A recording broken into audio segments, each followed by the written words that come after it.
2026-এ আমাদের হরিশ্চন্দ্রপুরে আমরা এত সুন্দর একটা জিনিস দেবো সেটা কখনো কল্পনা করতে পারি। কিন্তু থ্যাংক ইউ হরিশ্চন্দ্রপুর এলাকাবাসীকে, যারা কারো এত সুন্দর একটা সারপ্রাইজ পাবলিককে দেওয়ার জন্য। ঠিক আছে, বইমেলা যেটা আমরা আমাদের হরিশ্চন্দ্রপুরে ফার্স্ট এবার বইমেলা হলো।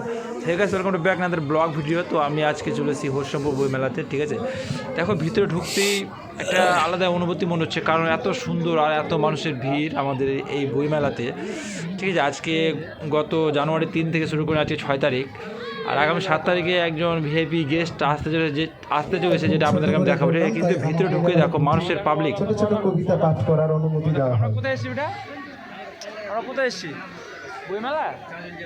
আমি দুটি কবিতার প্রথম তারপরে দেখো যে মানুষ এতগুলো লোকজন রয়েছে। ঠিক আছে, এখানে অনুষ্ঠান চলছে, শুধু মাস্টাররা। সত্যি কথা বলতে এই জায়গাটায় আমার এবারকার এত সুন্দর একটা যে অডিশন করবে বা হবে বা এরকম একটা যে মেলা হবে বইমেলা আমাদের হরিশ্চন্দ্রপুরে, সেটা আমরা কখনো ভাবিনি। তার কারণ এই সুন্দর দৃশ্যটা আমাদেরকে এতটা ভালো লাগে যে বলার কথা নেই। আর সব থেকে দেখো মানুষ চারিদিকে ঠান্ডার মধ্যে একসাথে বসে যে এতগুলো গুরুত্বপূর্ণ কথা শুনছে, সেটা কিন্তু একটা বিশাল বড় ব্যাপার। কারণ এই সময়তে মানুষের হাতে প্রচুর সময় কম থাকে, যারা মানুষ সময় দিতে পারে না। ঠিক আছে, তবে আমাদের হরিশ্চন্দ্রপুরে এবার কিছু একটা ইউনিক, যেটা আমাদের সবার পছন্দ এবং আমরা সবাই খুব ভালোবাসি। ঠিক আছে, তো ঠান্ডার মধ্যে আমরা বেরিয়ে পেলাম ঘুরতে, আমি, আমার ছেলে আর আমার ওয়াইফ। ঠিক আছে, আমি আমার ছেলেকে বলছিলাম, বাবা তোর জন্মর প্রথম বছরে প্রথম আমাদের হরিশ্চন্দ্রপুরে এটা বইমেলা হলো। ঠিক আছে, সত্যি কথা বলতে খুবই ভালো লেগেছে। আর এই মাঠের মধ্যে, ঠিক আছে, এই মাঠের মধ্যে দেখো চারিদিকে এক একটা দোকান বা এক একটা ডেকোরেশন এক এক ধরনের। ঠিক আছে, উপরে এই দোকানটা মানে এত সুন্দর করেছে। এটা হলো বইমেলার পুরো কাউন্সিলর। ঠিক আছে, আমার একটা হেড অফিস রয়েছে এখানে। মানুষ অনেকজন অনেক কিছু জিজ্ঞাসা করছে, না করে না, কারণ এই জায়গাটা অনেকটা একটা প্রচারের ব্যাপার রয়েছে, যেটা আমাদের হরিশ্চন্দ্রপুরে এবার ফার্স্ট। তবে দেখো তার সাথে বসেছে একটা বাইকেরও শোরুম, যেখানে আমি দেখেছি ভিডিও করেছি, কিন্তু বাট আমি দাম জিজ্ঞাসা করিনি।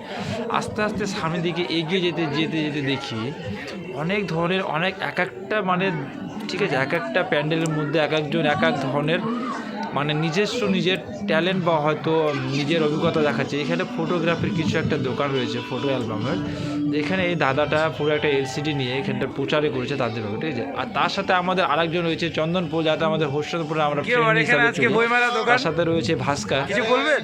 গত 3 দিন ধরে আছি। গত 3 দিন ধরে হলো, আজকে চতুর্থ দিনের। তো বলছিলাম এই হরিশ্চন্দ্রপুরে বই মেলাটা কতদিন থাকবে? আর আজকে তো 6 তারিখ, তাদের এই জায়গায় যে হরিশ্চন্দ্রপুরে বই মেলা হচ্ছে সেটা কতদিন ধরে? ঠিক আছে, তো অবশ্যই 7 তারিখ আমি অতটা জানি না, কিন্তু আমি জানার জন্য রয়েছে ভাস্কর, যাকে আমি জিজ্ঞাসা করবো, সে বলে দিবে বা কখন কি হচ্ছে বা কি আসতে চলেছে নেক্সটে। তো শুনে নাও। রাফা ইয়াসমিন কখন আসবে? সন্ধ্যা 8টা-9টা সন্ধ্যার সময় চলে আসবে, 8টা থেকে 7:30টার মধ্যে।